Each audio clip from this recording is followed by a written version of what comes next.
the reality is that if the Americans aren't willing to put the effort in, and that would seem to be the case judging by Marco Rubio's recent comments, then they don't need to send such a high-level delegation to a European-inspired and organised conference.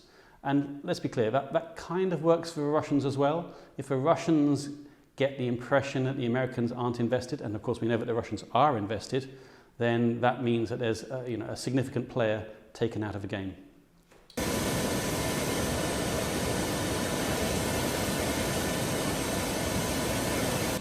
But we're not going to continue with this endeavor for weeks and months on end. So we need to determine very quickly now, and I'm talking about in a matter of days, whether or not this is doable over the next few weeks. If it is, we're in. If it's not, then we have other priorities to focus on as well. Washington could absolutely walk away from the Ukraine talks. This is a very different America to the one we saw 12 months ago.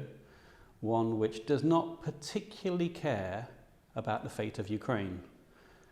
As a result of that, if it doesn't get what it wants first time around, if it doesn't get to solve the problem as it claimed and boasted it could do, then it would seem to be a reasonable play for this administration not to get into the quagmire that it perceives as being the Russia-Ukraine war.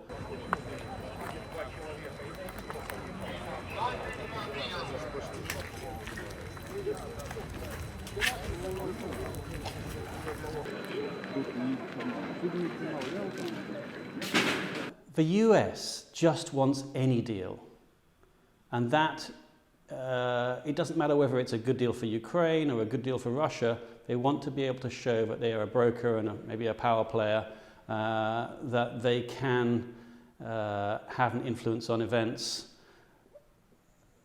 There's a real difference there, because for the Ukrainians, a bad deal is worse than no deal. Шановні колеги, президент України Володимир Зеленський, почнемо із короткої заяви, потім у вас буде можливість поставити. Що стосується нашої команди, вона завтра має мандат на те, що має мандат. The Americans can have certain demands and the Russians can have certain demands, but they're both finding out that whatever they try to negotiate above the heads of the Ukrainians will not necessarily come to realization. The Ukrainians have proven themselves skillful military and diplomatic players, and that's continuing. I'm not suggesting that they are invulnerable. They can continue this war ad infinitum. Possibly the Russians can even outlast them. I'll concede that point, but not yet. Not for 2025.